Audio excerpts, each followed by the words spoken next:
Je crois que ce que je fais est pour moi parce que je suis payé pour le faire.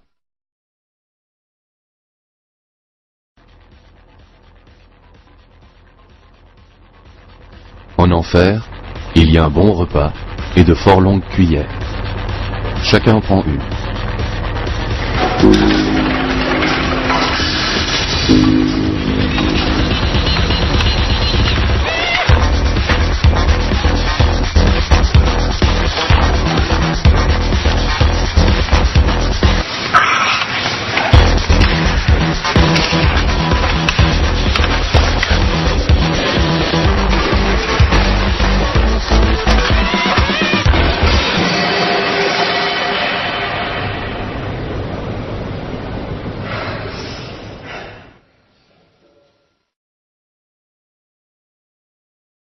Au ciel, tout est exactement pareil. Il y a un bon repas et des cuillères. Chacun en prend une.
Avec ce changement de paradigme, c'est une honte de faire mordre la poussière à celui qui travaille pour moi et qui ne peut pas vivre de son travail.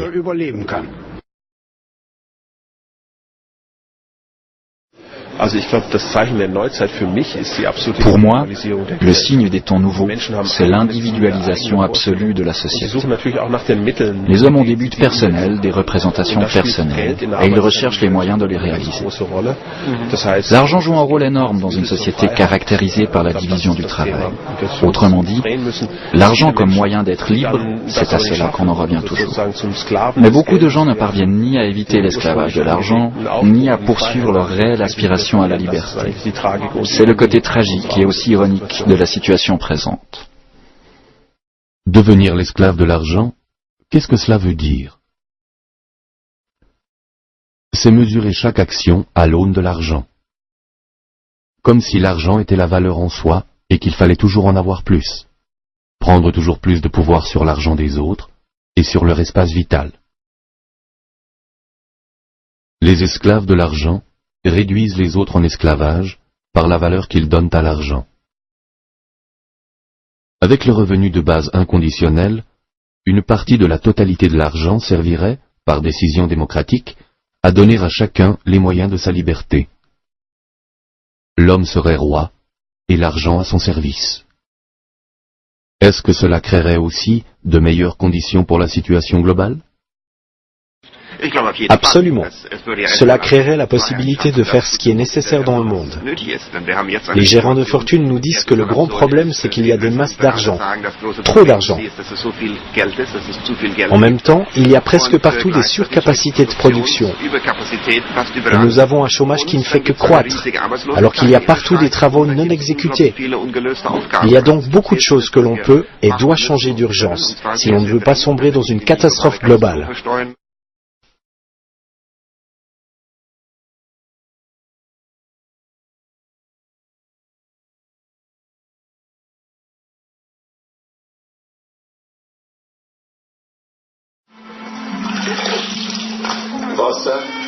L'eau est un aliment. Comme tous les autres aliments, l'eau devrait avoir une valeur marchande.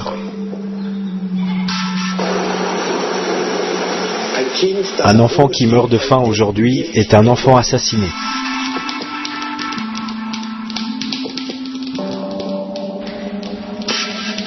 L'argent ne va pas là où on en a besoin.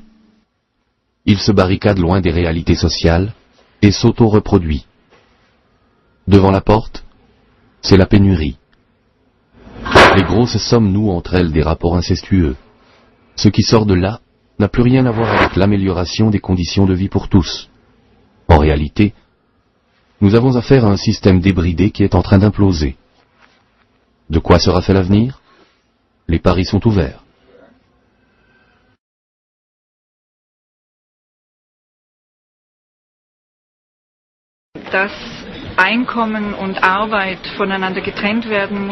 La réalité nous montre toujours plus clairement que le revenu doit être séparé du travail.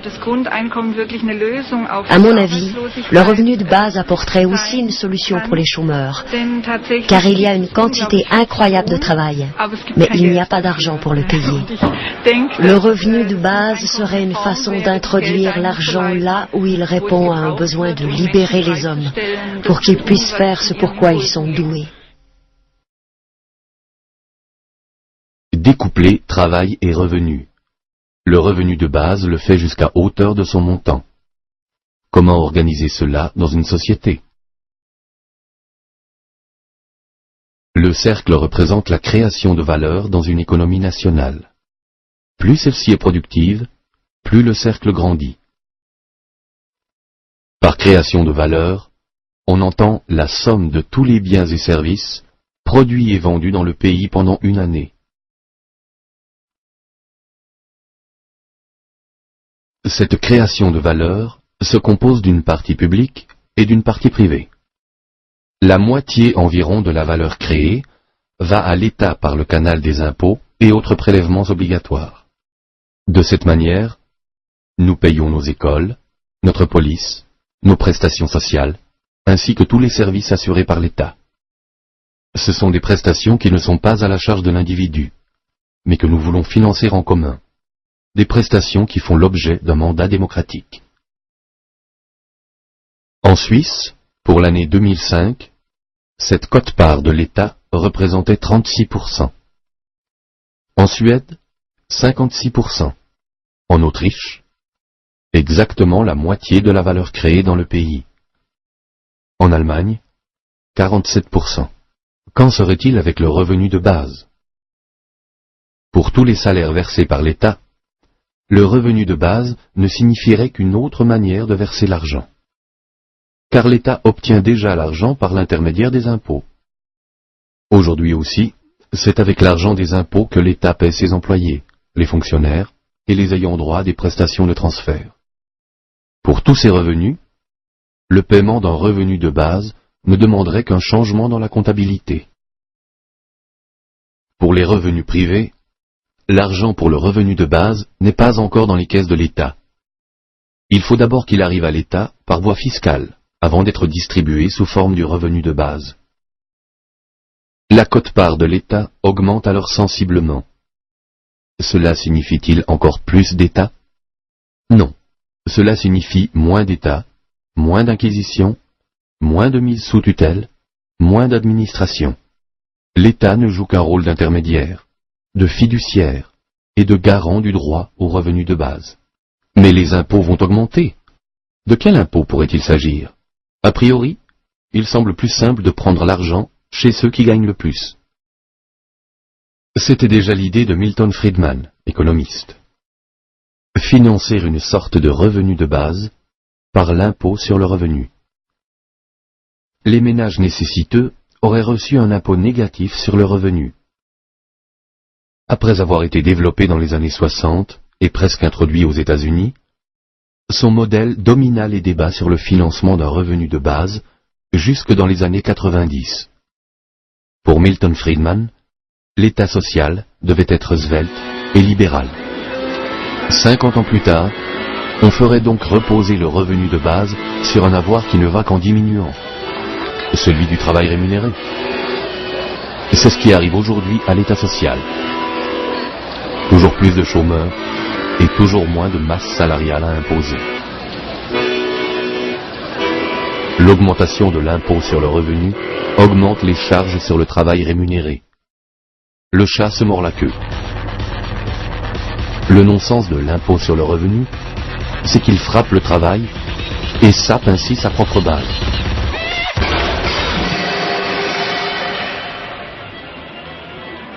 De quel impôt pourrait-il donc s'agir aujourd'hui? Examinons la chose concrètement dans cette entreprise. Une cafétéria à Bâle, avec plus de 1000 clients par jour, 40 collaborateurs, 3,5 millions de francs de chiffre d'affaires annuel. Qu'en est-il des impôts? Dans une entreprise, les impôts sont toujours des coûts que la vente doit couvrir, sans quoi il n'y aurait bientôt plus d'entreprise. En principe, il existe 3 types d'impôts.